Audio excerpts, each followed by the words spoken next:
much thinking what he's going to say in victory lane right about now. He says, I've led 91 miles and have done it in fashion. Mike Bliss of Milwaukee, Oregon, will post his 5th career win in the series. He wins the Milwaukee 200. It's a good job for those guys. Jimmy Hensley does finish second. Jack Sprague, Ron Hornaday, and Greg Biffle, your unofficial top 5, with Rick Corelli 6th, Rutman 7th, Mike Wallace 8th, Ron Barfield 9th, and Butch Miller coming home in 10th. And there you see our winner, Mike Bliss, his 2nd win on a super speedway.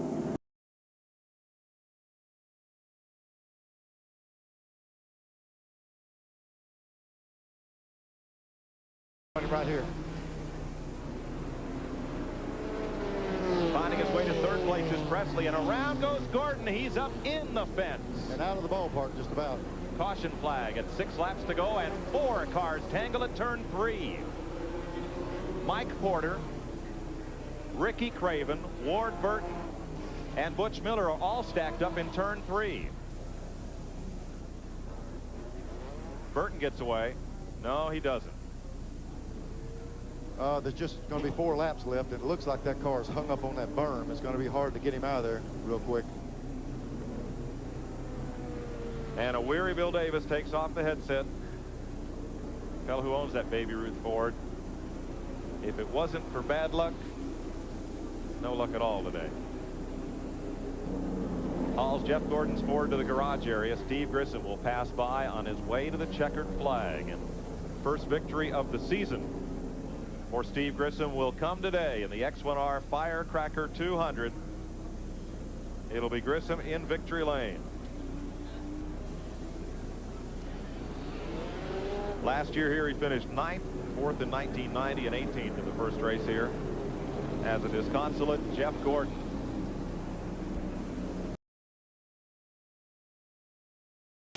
What a run for the rookie. There's Hermie Sadler leading that pack as Bean and Burton and Peck rather beat on each other again with Vito right there. The question is, can the next group make it through this next corner? It looks like Grissom's got him coming off the corner. The battle is going to be for 3rd, 4th, and 5th. Grissom wins it. Pearson is 2nd for 3rd. Hermie Sadler, David Green is 4th. Tom Peck is 5th ahead of Jeff Burton and Tim Vito. What a finish. The complexion changed so many times in the last 10 laps. Who was going to win this race?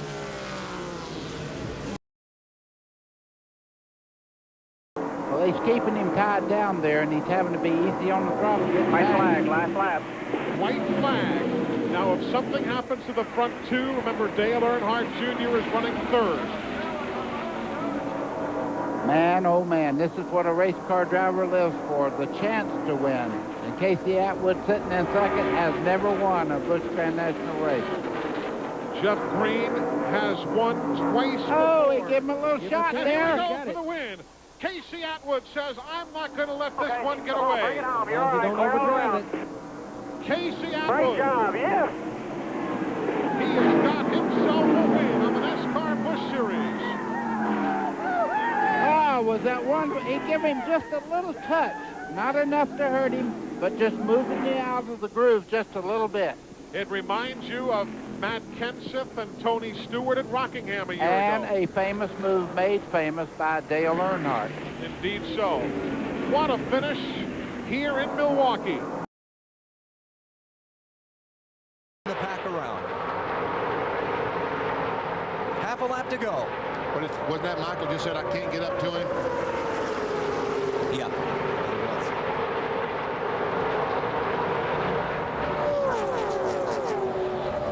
Dale Earnhardt Jr. is going to lead every lap on July 4th at Daytona. His 4th consecutive NASCAR Busch Series restrictor plate win and his 3rd in 3 tries this season. Earnhardt Jr.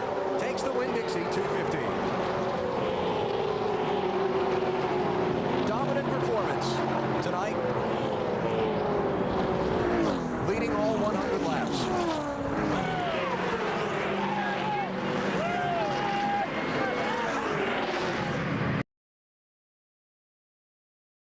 Can he do do down the backstretch here in the final lap. This is the last shot they have, and it looks like the 20 car's got the advantage. Yeah, the only thing a junior can do here is help the 18 try to pass the 20. Junior's not going to get to the front. And I don't think that they're going to get by the 20 car. Look at this. You called it, Randy. It looked like Kyle Busch just got just enough run on the 20, but had to get out of the throttle because the front end took off. Yeah, and actually he pushed him by. Out of turn 4, final lap on a Friday night, July 4th in Daytona. The 20 car goes to victory lane once again. Denny Hamlin takes the win as the car spins out of turn 4 into the grass area. That is Mike Wallace and his Toyota, our in-race reporter, and he has had some significant contact with the walls. Good news, his window net is down, and Mike's moving around inside the car, getting ready to pull the helmet off. But congratulations go to Denny Hamlin, and how about win number 9 for crew chief Dave Rogers? Thank you.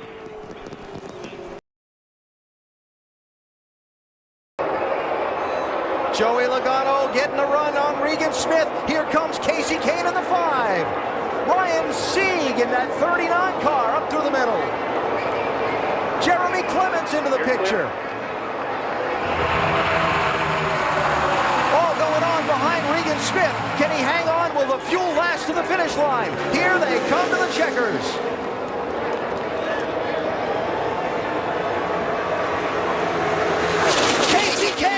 On the outside lane, 3 wide to the win at Daytona. Wow, what a finish. That was incredible. How did he do that? Unbelievable, the move that he made right there.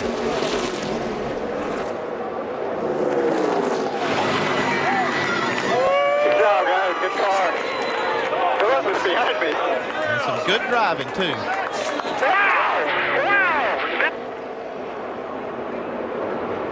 He restarted 7th for the green-white checker. He made a move up through the middle, down the backstretch, and came around 3 wide to the outside to the finish line to take home a Daytona trophy. Can the 9 get a push right here from the 1 to propel him by the 33? The 1's trying all he can. 9's closing the gap just a little bit. Andy Houston, the spotter, telling him all about the traffic behind him. Austin Dillon trying to stay in front. He's off that yellow line, staying in front of the 9 of Chase Elliott. Elliott with a final run, trying to get by as they come into the tri-oval. And around goes the 18 of Suarez behind him. Austin Dillon will hold on and win at Daytona.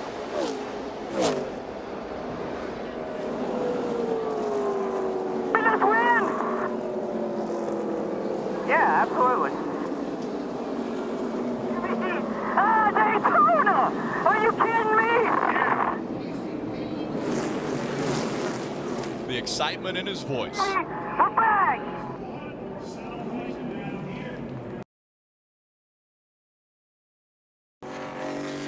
He has 4 wins already, looking for win number 5 today, and it could be one of the biggest. He calls this his home track. The Indiana boy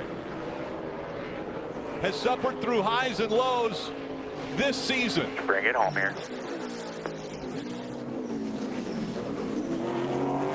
Bring it home. The words coming through the radio for Chase Briscoe. The first ever running of the Xfinity Series on the road course at Indianapolis Motor Speedway, and the Indiana boy is going to win it.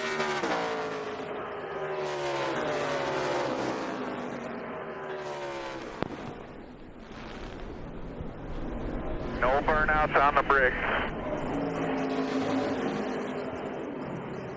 That is a huge day for Chase Briscoe. Good job, guys. Good team effort. Way to hang in there and never give up.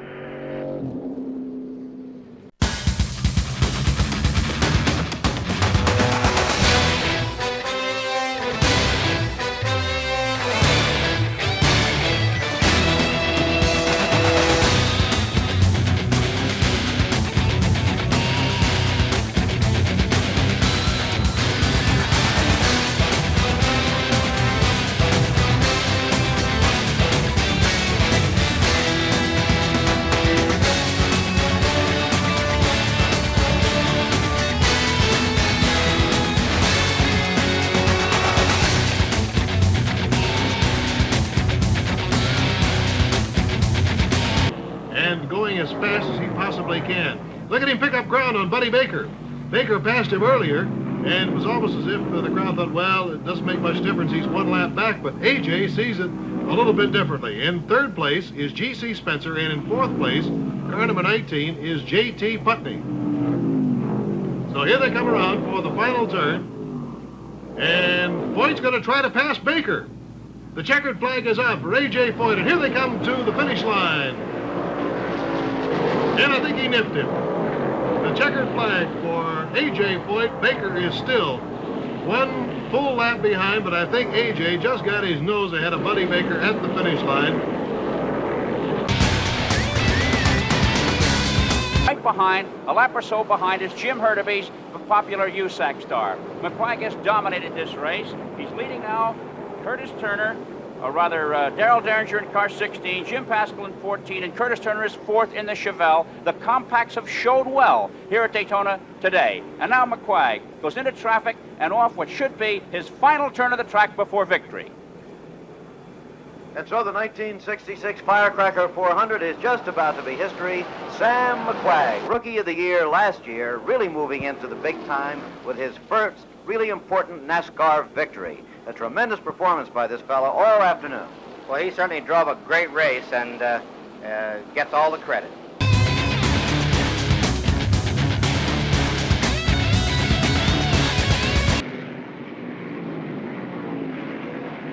This will be a great day.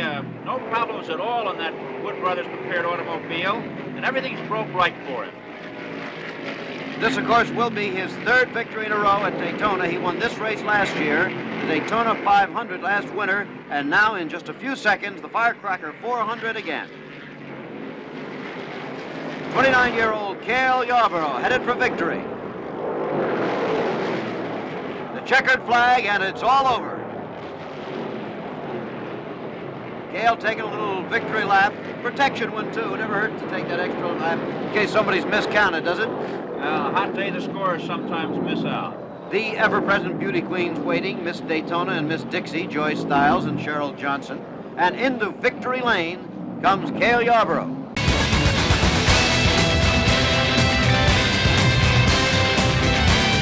Very soundly, very sensibly, and a very intelligent strategic race. Buddy Baker there, who's won only 2 races in his 12 years in the NASCAR circuit, will not win this one. It's going to be Donnie Allison. One more turn to negotiate, and he's got it all wrapped up.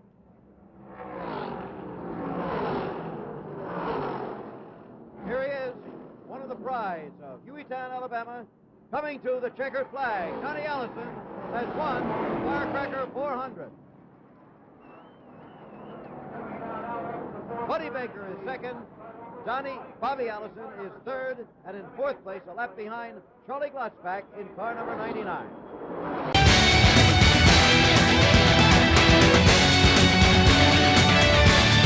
It is Petty who is in that drafting posture as they whistle down the straight. Allison is also in drafting posture. Pearson up in front. He's the man who is cutting the groove in the heavy air. But he for a moment starts to pull it away, and now let's see if Petty can close it up again. Allison at this particular point does not look like he's got enough left to make a shot at him. And here they come for the checkered flag. And there's not going to be a move. It's Pearson's race. David Pearson wins it by about 3.5 or 4 feet. And the pit crew jumps for joy. Tremendous duel here at Daytona, with David Pearson winning just a few feet ahead of Richard Petty, and Bobby Allison finishes in third. We'll be back to talk to the winner in a moment.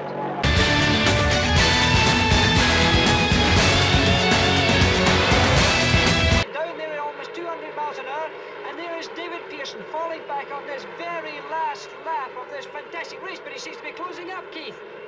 To have stopped so suddenly, to have suddenly slowed up like that, makes me think, though, Jackie, he backed off on purpose, because obviously he's still got horsepower, and he's now closed it right in behind Richard Petty as they turn and come for home. Can Pearson slingshot him as he comes down low? Petty may run him into the fence, and it's going to be Pearson winning it. An incredible, daring move, and it paid off for David Pearson. And the fight goes on now between Buddy Baker in the white Ford and Cale Yarborough in the red Chevrolet, as they struggle around the turn, heading for the finish line. They're fighting for third place. They're fighting for valuable points. They're fighting for money. They're fighting for pride. Here they come toward the finish line, side by side, door handle to door handle. I don't know who's third.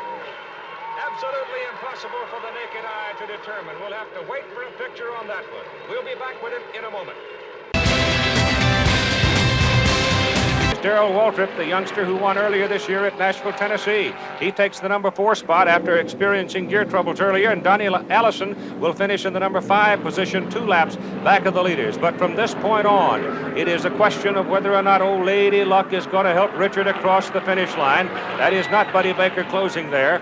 That appears to be Donnie Allison, who is 2 laps back of the leader. But Buddy Baker has dropped well off the pace. It's now a matter of what Richard does as he comes off 4, headed for the checkered flag and the finish. Here he comes. He's won the Firecracker 400. Buddy Baker will come on in second, followed by Dave Marcus, Darrell Waltrip, and Donnie Allison. So Petty has finally done it. And this is a goal that he set for himself this year. Here come the other 2 cars, Bobby Allison and David Pearson, down the backstretch. And Pearson looks like he's in a perfect spot. Look at him come up. This is the moment, Bill, and of course he does it. He's going onto the inside. Now, it's possible for Allison to come back on the outside, but the traffic has forced Pearson up. And here comes the checkered for Cale Yarborough. A great roar goes up, and here they come off the final turn. It is David Pearson ahead of Bobby Allison, and he gets the checkered flag just about a car length ahead of Bobby Allison. So it's Pearson and Allison second and third behind this man right here, Cale Yarborough. And unofficially, we've got him at better than a 160 average for today's race. That Richard Petty, who was 103 points down to Cale Yarborough coming into this race, is going to pick up 85 or 90 points. It's going to be probably somewhere between 10 and 15 points difference at the end of this race. And now everybody's standing, a lot of Petty fans here today, naturally. This will be the 185th victory in Richard Petty's long and illustrious career, more than any other driver.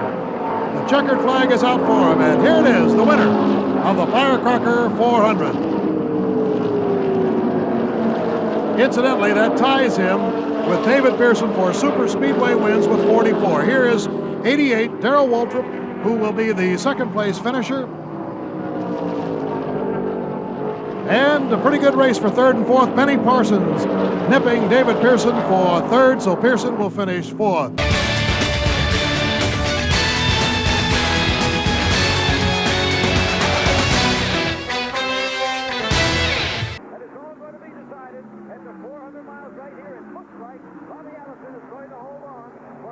Victory in the Firecracker 400. David Pearson trying for his 6th. Cale Earnhardt is in third place. Allison has led over a third of the race, and now he seems to be leading the vital part of it. Yes, he does. Still in traffic as they head for the finish line. Here comes Bobby Allison taking the checkered flag and victory. David Pearson is second, and Cale Earnhardt is third. Buddy Baker fourth. Benny Parsons fifth, and Richard Petty sixth. Those are the unofficial final order of standings of the cars on the same lap. The lower commentary position here and go across the line that you can see the white flag has been given to him. Harry Gant, 41 years of age, from Taylorville, North Carolina. Cale Yarborough, 41 years of age, from Timminsville, South Carolina, for Sardis. And Richard Petty, 44 years of age, from Randleman, North Carolina. They've all been on a lot of racetracks, a lot of times, under a lot of different conditions. The prize money breakdown's got to be close to $25,000, and here goes Yarborough! He's going for it underneath, going into turn 3. He's got underneath the car. Maybe Harry Gant can draft him again. He's in the slipstream right now, but Harry Gant's come out of the slipstream because he's up at the top. The crowd are absolutely on their toes as they come to the finishing line. Keith. It is Cale Yarborough winning his 4th Firecracker, the 6th victory for him on the Daytona International Speedway. So it was in Cale Yarborough's mind where to make his move, and he made it going into turn number 3, and he did it just as slick as you can do it.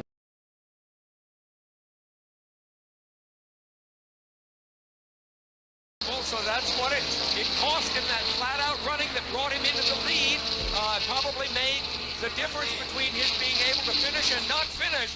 That is incredible, but of course it catapults Buddy Baker into an absolutely clear lead. Bill, he's unthreatened by anyone at this point.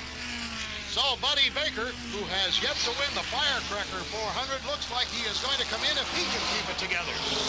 And this would be there. There it is. Checkered flag for Buddy Baker. And there's a big puff of smoke down that main straightaway. Somebody blew.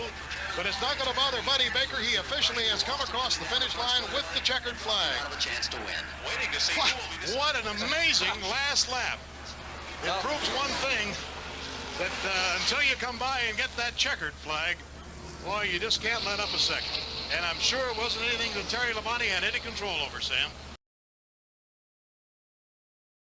Line on the front straight here. There will be 3 laps remaining in the race. They're now on lap 150, and a car is spun out. Doug Heveron's car is spun out in turn 1. So now the yellow caution flag may be coming out. Indeed, as I look just below us, the yellow caution flag is going to come out. This will, in all intents and purposes, perhaps be the last lap of the race. The rule requires them to solidify under the caution at the beginning of the next lap. It's an incredible situation. Now, are they going to race to the line? This is an interesting rule situation, Jim. You are allowed to race to the line once the yellow has come out. Cale Yarborough did that. Richard Petty is counterattacking. This may be the race that we're looking at here as they sweep up into traffic. A highly dangerous situation. Coming down the front straight. Here they are, Sam. They will come across the yellow line just about together, but Petty had the lead. By the nose of the car, Richard Petty was just in front of Cale Yarborough as they came across the line. Now they have completed 158 laps.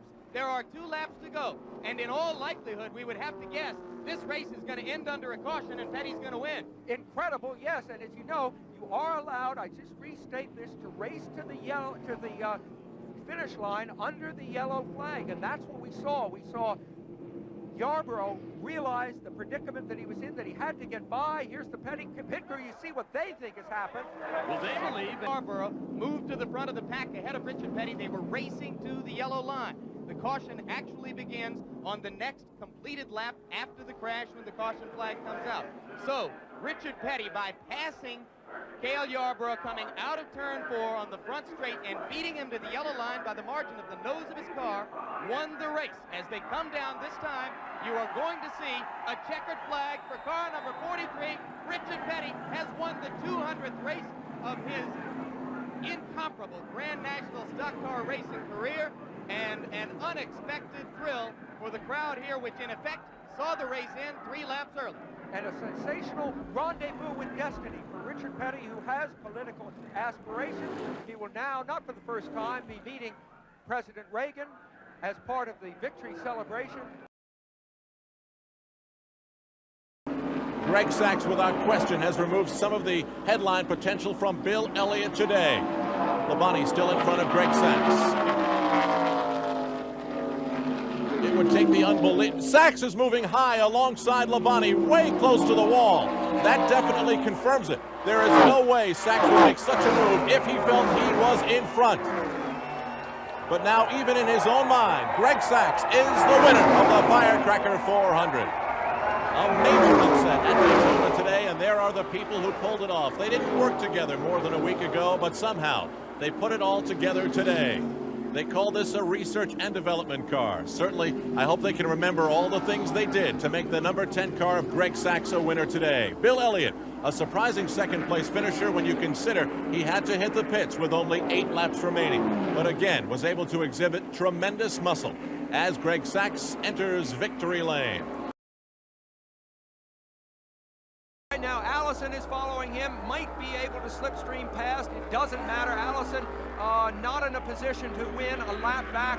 And in fact, Allison looking gentlemanly to me, not actually making a bid on Richmond. Richmond looking good. No one seems to be emerging from the pack for a last-minute challenge. Richmond into the tri-oval. Richmond across the finish line. The checkered flag to win the 28th running of the Firecracker 400. His 6th win, 5 of them on super speedways. We had rain, we had yellows, we had a couple of crashes, some nifty driving and mistakes by some important veterans. Hard route going down low like that and battling through the low lane. They've got Bobby Allison posted as winning the race right now. I thought so, Keith. I thought he was only one lap down. Well, that's a complete redo, Mike. That has to be a redo right there. Car number 90 turning and flipping, going into the wall, and that takes out at least 3 other cars. He looked like a tire might have blown as they came down for the finish line, and Ken Schrader's automobile gets sideways and turns over and comes sliding on its top down the racetrack. Schrader inside the car, the camera still working. As he takes the wheel, throws it out the window, and will climb out of it as the car turned upside down, keeps skittering down the racetrack, and he's going to walk away from it. And Bobby Allison has won the Firecracker 400. Irvin stretches it out just a little bit. Let's see what happens behind as Dale Jarrett hangs on to 3rd position. Irvin has the lead as they head for turn number 3, still keeping about a 2 or 3 car length separation between himself and Sterling Marlin. Jarrett is working the high side. Bodine and Elliott are low. Here they come off the banking. This will decide who wins the Pepsi 400. The checkered flag is out. Ernie Irvin wins it. Elliott, whether Marlin is second, followed by Dale Jarrett, and then a very close battle between Jeff Bodine and Bill Elliott for 4th. And Jeff Bodine won it. Did he? Won the battle. Yeah, he finished 4th.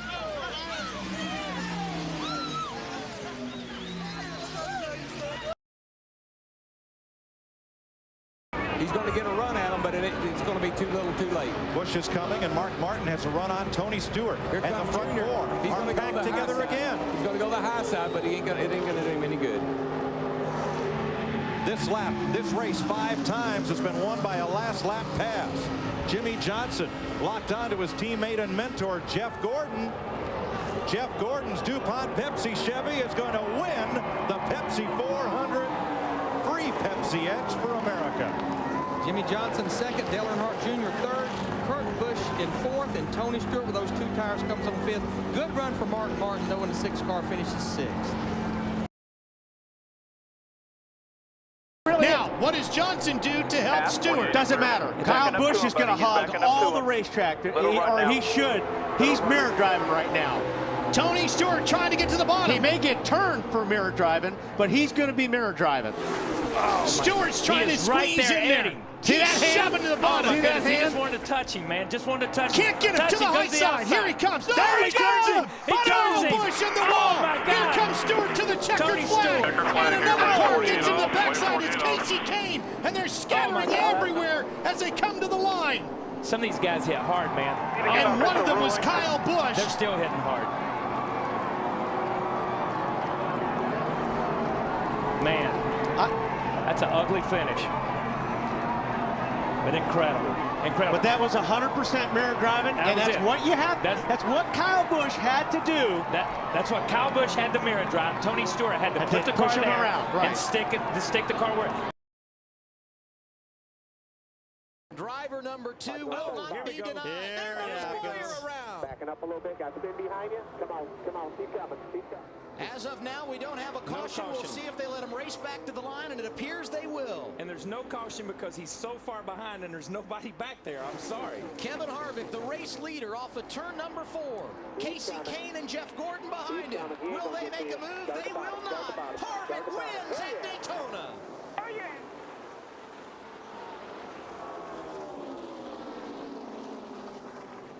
The 2-car.